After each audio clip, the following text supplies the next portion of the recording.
এখন বাজে 8:30। তো আমি এই সময় পড়ে ফিরলাম। তো পড়ে ফেরার সঙ্গে সঙ্গে হঠাৎ করে হুচুক উঠলো যে আজকে বিরিয়ানি খাবো। আমাদের মাঝে মাঝে এরকম হুচুক ওঠে চা খেতে যাবা, বিরিয়ানি খেতে যাবা। তো আজকেও সেরকম একটা হুচুক উঠলো যে বিরিয়ানি খেতে যাবো, কিন্তু কোথায় খেতে যাবো? আমাদের এখানটা উজ্জ্বলদার বিরিয়ানি বা ডি বাপি বিরিয়ানি বা আমেরিকান দাদার বিরিয়ানি সব তো পাওয়া যায় না এখানেতেই। আর এখান থেকে ব্যারাকপুর যাওয়া যাবে না বা হাবড়া যাওয়া যাবে না। তো সেই জন্য আমরা ঠিক করেছি আমরা এখানকার লোকাল বিরিয়ানি দিয়েই আমাদের যে স্বাদ সেটা পূরণ করবো। এখানকার দেশি বিরিয়ানি বা সীতাপুর স্পেশাল বিরিয়ানি, সেই বিরিয়ানি দিয়ে আমরা আজকে কভার করব।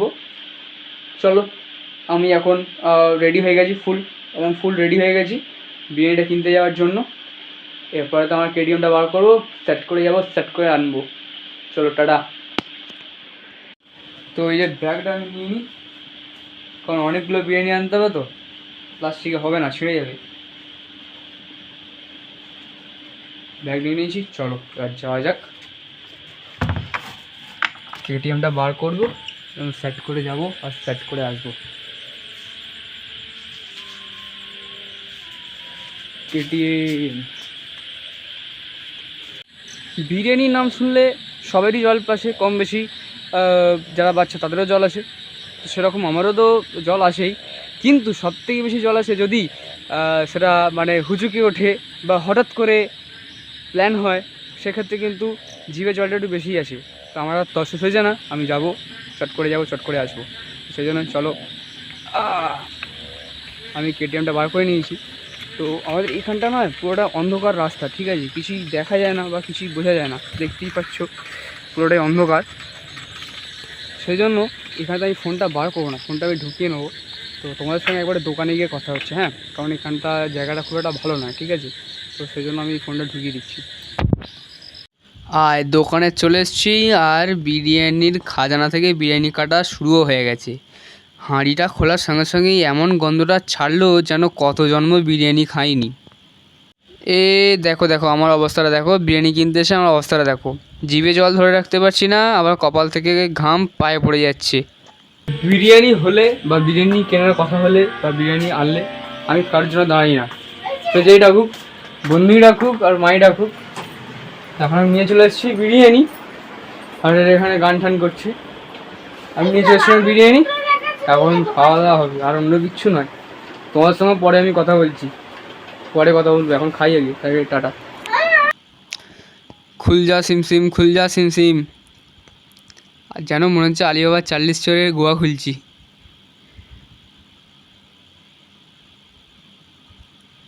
দাঁড়াও, কালো প্লাস্টিকটা সরাতে হবে।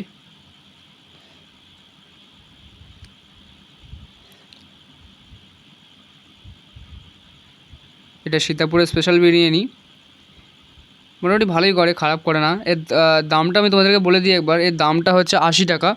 80 টাকাতে অনেকটাই কোয়ান্টিটি দেয়, ভালোই কোয়ান্টিটি দেয়, দেখতেই পারছো।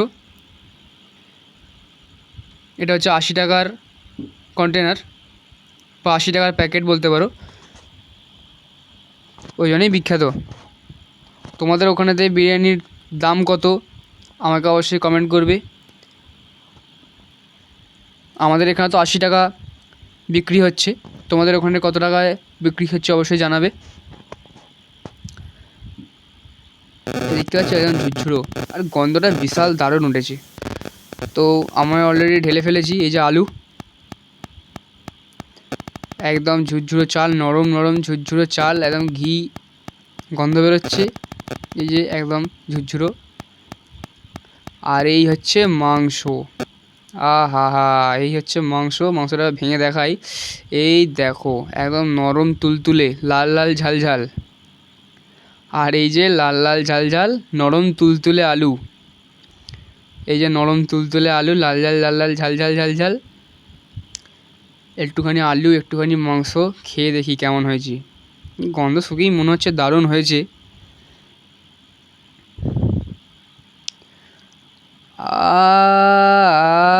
একদম অমৃত, অমৃত, একদম অমৃত, মুখে দেওয়ার সঙ্গে সঙ্গেই মিলিয়ে গেল, একদম অমৃত।